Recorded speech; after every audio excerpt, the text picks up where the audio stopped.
tentang Al-Quran sebagai wahyu Allah. Sebelum materi ini kita mulai, marilah kita berdoa bersama-sama. Mudah-mudahan pembelajaran kali ini mendapatkan barokah dan manfaat dari Allah Subhanahu wa taala. Amin. Berdoa mulai. Bismillahirrahmanirrahim.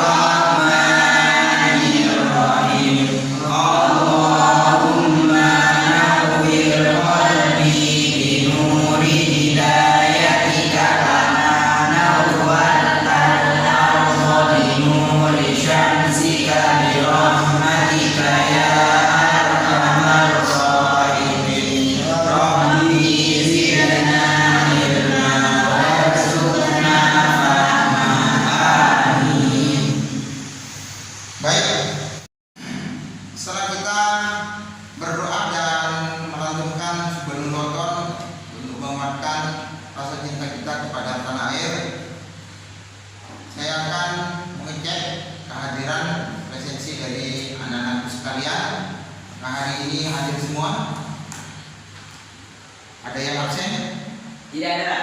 Oke, baik. Kalau tentang Al-Quran sebagai wahyu Allah.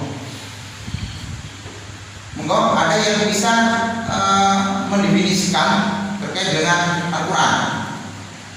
Monggo. Al-Quran adalah kalam Allah yang diturunkan kepada Nabi Muhammad SAW melalui perantara malaikat Jibril yang diturunkan secara berangsur-angsur. Oke, baik. Ada lagi? Aziza. Al-Quran adalah kitab yang diturunkan kepada Nabi Muhammad SAW yang ditulis dalam mushaf dan diriwayatkan secara mutawatir dan membacanya termasuk ibadah. Oke, baik. Ada lagi? Monggo, Irfan. Al-Quran adalah sebagai bacaan yang tertulis dalam mushaf yang terpelihara di dalam dada orang yang menghafalnya dan membacanya, yaitu Al-Quran Islam. Baik, itu adalah beberapa definisi tentang Al-Quran yang pada intinya dari beberapa definisi yang disampaikan oleh para ulama tentang Al-Quran pada intinya sama. Beliau-beliau ingin mengatakan bahwa Al-Quran adalah, atau kalau boleh saya bahasakan, ada 4 unsur. Yang pertama adalah firman Allah. Yang kedua adalah memiliki mukjizat. Yang ketiga adalah diturunkan kepada Nabi Muhammad. Yang keempat adalah berangsur-angsur, tidak seperti kitab-kitab terdahulu. Yang kelima adalah berbahasa Arab. Kemudian yang terakhir adalah bernilai ibadah dengan membaca Al-Quran. Maka dalam konteks hari ini berkaitan dengan Al-Quran, ini tidak ada yang mampu bahkan menandingi terhadap keaslian Al-Quran. Oleh karena itu, baru-baru ini sudah mulai muncul terkait dengan Al-Quran dan Pancasila. Ketika hari ini dijadikan sebuah tes untuk karyawan KPK.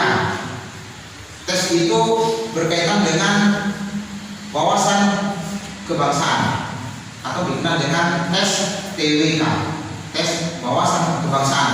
Maka karyawan itu diminta untuk memilih salah satu, apakah Pancasila atau Al-Quran, yang kemudian hal ini menjadi bumerang. Banyak beberapa respon yang muncul, termasuk dari MUI. Kenapa? Karena ini sesuatu yang krusial, yang yang transinden, yang kemudian harus dipilih. Maka muncul beberapa argumen perselisihan. Ada yang satunya yang tetap Al-Quran, kemudian ada yang satunya Pancasila, karena kita hidup di Indonesia. Ini yang tren hari ini mulai muncul. Oleh karena itu, untuk lebih mendalami tentang wahyu Allah, definisi Al-Quran, sekaligus juga beberapa nama-nama Al-Quran, saya akan membagikan 2 kelompok. Karena di masa pandemi ini kita memang dibatasi tidak terlalu banyak untuk tatap muka, walaupun kita ada di pondok pesantren dengan sistem pembelajaran fisik ini. Bagi kelompok ini untuk anak-anak yang putra, kemudian ini untuk anak yang putri, santriwati, kemudian ini santriwan. Silakan didiskusikan terkait dengan definisi Al-Quran. Baru setelah itu Anda menyampaikan di depan. Ada beberapa temuan juga terkait dengan persoalan-persoalan yang terjadi di Indonesia. Silakan bentuk lingkaran di sini untuk mendiskusikan. Pemahaman tentang ayat atau bahasa diskusi dengan definisi tarif atau di Indonesia Quran.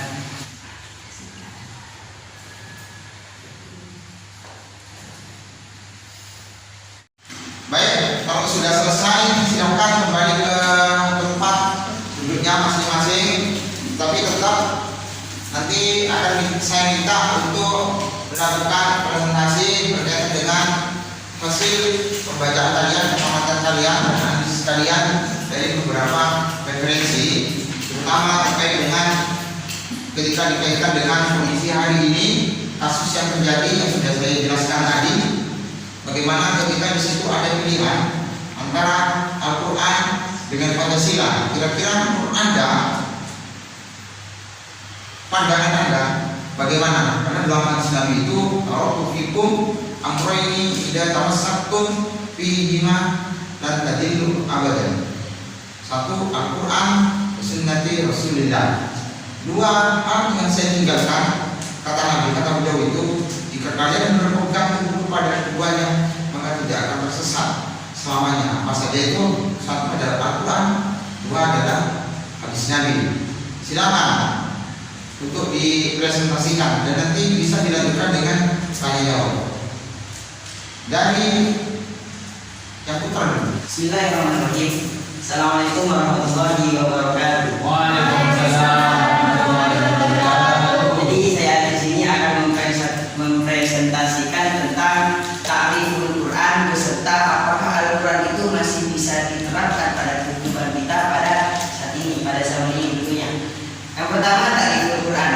Definisi Al-Quran. Al-Quran itu secara bahasa bisa dikenal dengan sebuah bacaan, karena memang dari Al-Quran sendiri itu merupakan sebuah bacaan. Yang kedua, mengenai secara istilah, Al-Quran secara istilah adalah wahyu Allah yang diturunkan kepada Nabi Muhammad SAW melalui malaikat Jibril dan turunnya secara berangsur-angsur serta dijadikan sebagai pokok-pokok hukum atau dasar-dasar hukum Islam pada saat itu sampai akhir zaman. Nah, mengenai tentang tadi tes TWK, nah tentang suruh milih antara Pancasila atau Al-Quran, ini terjadi masalah di atas, di orang yang memberikan usulan untuk memberikan pilihan antara memilih Al-Quran dengan Pancasila. Ini merupakan sebuah masalah karena tidak ada yang bertentangan antara Pancasila dengan Al-Quran. Al-Quran dijadikan sebagai pegangan hidup kita di dalam menjalankan syariat agama Islam serta bentuk bertata negara itu ada di dalam Al-Quran. Sedangkan Pancasila itu hanya merubah bahasa dari beberapa teks-teks Al-Quran yang diterjemahkan untuk bisa lebih sesuai dengan keadaan bangsa Indonesia sendiri. Seperti penghapusan terhadap Pancasila yang pertama dahulu, yaitu kewajiban menjalankan syariat Islam bagi para pemeluknya, yang pada akhirnya dihapus dikarenakan negara bagian timur yang pada umumnya bukan orang Islam itu ingin berpisah dari Indonesia. Lalu Islam itu diubah teks Pancasila itu menjadi ketuhanan yang Maha Esa. Seperti itu. Mungkin hanya ini. Assalamualaikum warahmatullahi wabarakatuh. Waalaikumsalam warahmatullahi wabarakatuh.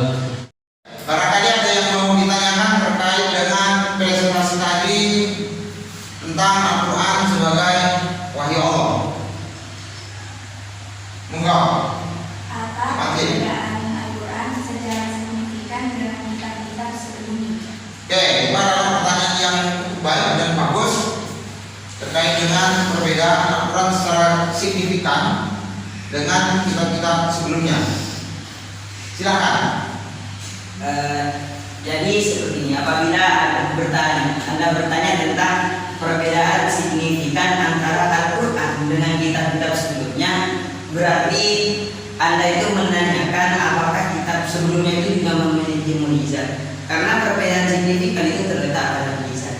Jawabannya iya, sama-sama memiliki mukjizat. Perbedaan signifikannya di mana? Karena Al-Quran itu lebih bisa dikatakan lebih keautentikannya itu bisa tetap terjaga sampai berbeda zaman. Karena kan kalau fikih itu kan tidak bisa tidak autentik kan. Seperti sebuah perkataan seorang ulama usul fikih, tagayyur la yuqalu tagayyurul ahkam bi tagayyurul azman wal ahwal wal amkan. Jadi tidak bisa dihindari bahwa perbedaan fikih atau perubahan hukum fikih itu bisa berubah. Akan tetapi berbeda dengan Al-Quran. Al-Quran sejak selama sekitar lebih 1 abad setengah itu sampai sekarang masih autentik, maksudnya masih bisa diamalkan seperti itu. Ini hanya ini. Baik, gimana? Itu adalah suatu jawaban singkat, padat, tapi memiliki bobot yang luar biasa. Oke, tidak ada lagi pertanyaan. Jika sudah, dipersilakan untuk duduk kembali. Baik, kita lanjut sebelum ditanyakan terkait dengan definisi Al-Quran sebagai wahyu Allah. Kalau tidak ada, sedikit ingin saya jelaskan bahwa betul tadi yang disampaikan terkait dengan pertanyaan saudari Ni'matil bahwa Al-Quran apa perbedaannya secara signifikan dengan kitab-kitab terdahulu? Tentu banyak. Dalam persoalan mukjizat sama-sama memiliki mukjizat. Kenapa? Karena ini bagian dari firman Allah yang terjaga tentang keasliannya. Ajarannya pun juga positif. Tetapi yang signifikan adalah terkait dengan keaslian Al-Quran atau bahasa kerennya keautentikan Al-Quran. Kalau kita terdahulu, Injil, Zabur, Taurat, bahkan sekarang Taurat, Zabur sudah tidak pernah kita dengar. Yang ada hari ini adalah kitab orang Nasrani atau yang kita kenal dengan Injil. Dan Injil pun ini sudah berubah.